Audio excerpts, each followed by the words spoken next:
The press briefing had just ended when it happened. Caroline Levit, her poise unwavering, had been wrapping up, delivering clear and concise responses to the eager audience. Everything seemed routine, almost subdued, until the moment a voice cut through the air like a blade. "Miss Levit," the reporter began, their tone thick with condescension, "don't you think that at just 27 years old, you're a little inexperienced for a role of this magnitude? With all due respect, isn't this a seat better suited for someone with more years under their belt? Someone the American people can rely on?" The question lingered, sharp and pointed. The room fell silent, heads turned toward the reporter, a younger man with a thick notepad and an air of smug certainty. His smirk grew as he tapped his pen against the desk, waiting for Caroline's response. For a brief moment, her calm demeanor flickered, just long enough for those closest to see. But she quickly composed herself, her lips pressed into a polite smile. She didn't respond immediately, and the silence began to stretch. The tension was palpable, almost suffocating. Then, from near the podium, a familiar voice broke the quiet. Donald Trump's voice carried through the room, firm and dismissive. He leaned into the mic, his expression somewhere between amused and incredulous. "Is that what we're doing now? We're questioning people because they're young? Really? That's where we're at." The reporter shifted uncomfortably, but didn't back down. "Well, Mr. President, it's a valid question. Experience is important. Surely you agree that someone with more years in politics might be better suited." Trump held up a hand, cutting the reporter off mid-sentence. "Stop right there. First of all, it's not a valid question. It's a lazy question, and I've heard enough lazy questions in my time to recognize one when I see it." The audience chuckled, tension momentarily breaking with ripples of laughter. Trump continued, his tone sharpening. "Second of all, don't pretend you're concerned about experience.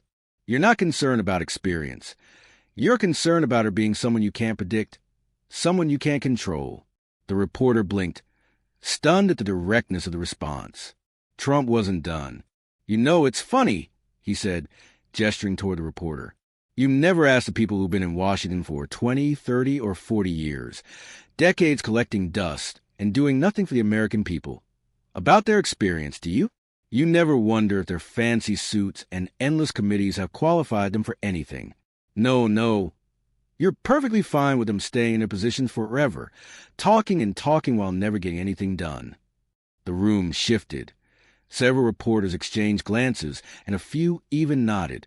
Trump was a polarizing presence, sure, but there was no denying the truth in his words.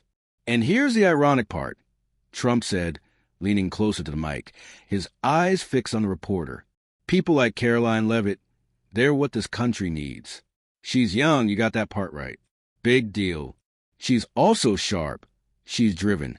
She's not bogged down by the swamp.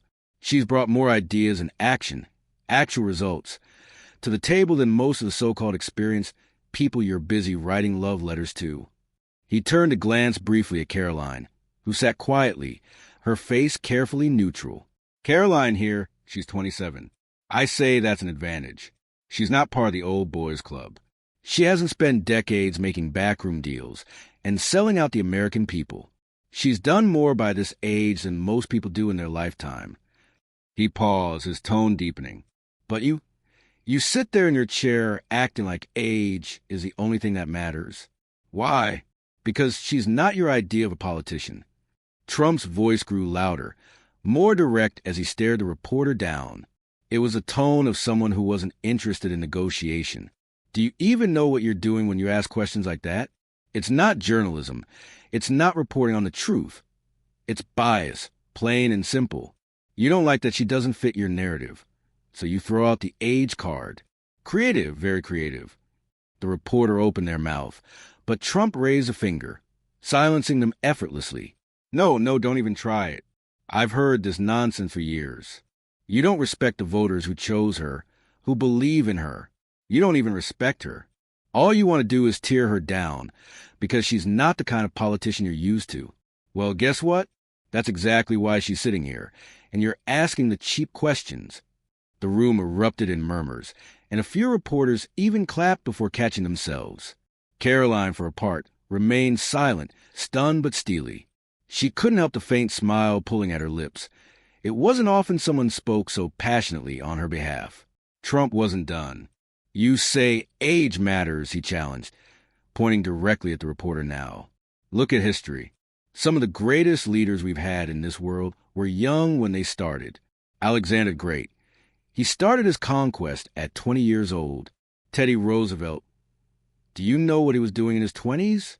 Reforming, changing the system. And here's Caroline. She's doing the same thing, driving change, stepping into the fire every day while people like you sit back and doubt her. And you know why you doubt her?" He didn't wait for an answer. "Because she's not part of that tired, broken machine you've been protecting for years." The reporter tried again to interject, their voice shaking now. "But, Mr. President, we can't compare modern politics to—" "Sure we can," Trump interjected sharply. "You're trying to push the idea that only seasoned politicians can do the job." "Seasoned politicians," he snorted, "like the ones who brought us debt, wars, and broken promises? If you're asking me if I'll take Caroline's ideas and determination over their so-called experience, the answer is yes, 1,000 times yes." The room broke into laughter and applause. Caroline felt her heartbeat slow, the earlier tension replaced by a strange lightness. Trump's words rolled over her like a tide, bold and unapologetic. He wasn't just offending her qualifications. He was redefining what it meant to lead.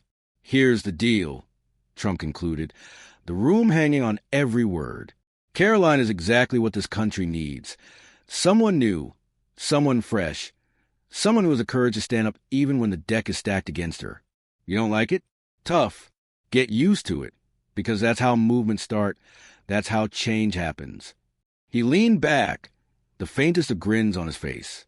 "And if you're not ready for that, maybe it's not Caroline who's out of touch." The room now buzzed with energy. The reporters sat frozen, their smirk wiped clean. Caroline caught Trump's eye and gave him a small nod, a subtle gesture of gratitude that spoke volumes. As the reporters scattered and the moment began to dissolve, Trump turned to Caroline, voice softer now. "You don't need me to fight for you, you know," he said, almost teasingly. "But I couldn't pass up the chance to put him in his place." Caroline laughed lightly, her voice warm. "I think you did more than that." "Thank you, I mean it." Trump waved it off. "Don't thank me. Just keep doing what you're doing. You got the talent. You've got the drive. And trust me, that's better than all the so-called experience in the world." She smiled again, and just like that, the tension of the confrontation melted away, leaving behind one undeniable truth in its place. Caroline Levit wasn't just holding her ground. She was claiming it.